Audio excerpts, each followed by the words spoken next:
In the heart of Kanyama village, where dusty roads twisted like forgotten tales and goats strolled like kings, lived a woman whose name was known by every mouth that had ever chewed her bread, Mama Zuri. Her bakery stood proudly near the market square, filling the air each morning with the scent of hope, yeast and a mother's care.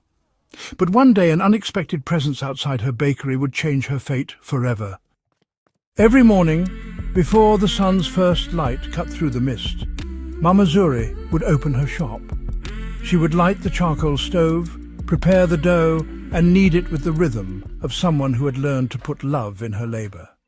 One misty Monday, she noticed a man seated on a rock just beside her door.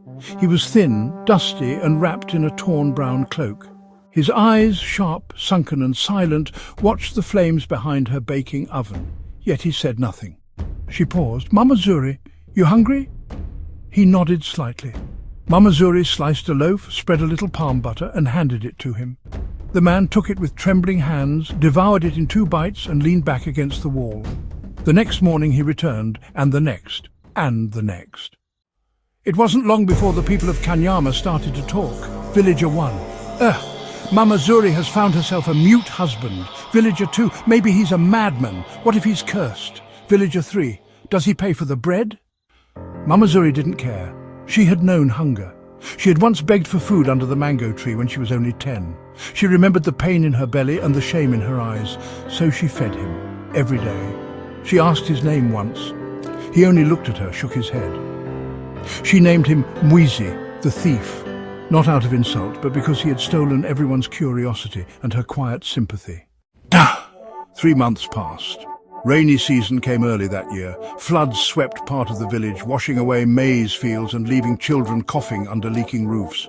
Mama Zuri's bakery remained, somehow untouched. Villagers came to her for bread. She baked more than ever. Mgeni never left his spot. In rain he sat, in sun he sat. When Mama Zuri offered him shelter, he declined with a slow shake of the head. Then one night, a thief broke into the bakery. But before he could take anything, Mgeni emerged from the shadows. With a heavy stick, he struck the intruder, chased him into the dark. Mama Zuri ran out, heart pounding. "Mama Zuri, why didn't you scream? Why didn't you call for help?" Mgeni only looked at her, and for the first time tears welled in his eyes. Mgeni, ashamed. Weeks later, as harmattan winds brushed over the land, Mgeni vanished. He didn't come for his bread. He didn't sit by the wall. He disappeared like smoke after fire. Mama Zuri searched the market, the hills, even asked the medicine woman. No sign of him. She mourned him quietly. People forgot. Business slowed. The bakery fell into debt.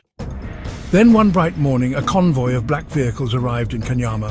Everyone gathered in the square. Windows flew open. Dust lifted. The cars stopped. Sleek, shiny, unlike anything the village had seen. Out stepped a man in a 3-piece suit. Tall, sharp-eyed, calm. Mama Zuri was folding dough. The man approached her stall. "Mgeni, do you recognize me?" She looked up, brow furrowed. He smiled, pulled off his sunglasses. "Mgeni, my name is Mgeni Mbeki. I am CEO of Mbeki Group based in Nairobi. Months ago I lost everything. My company betrayed me. I was suicidal. I came here to die. But your bread, your kindness, your silence, it brought me back."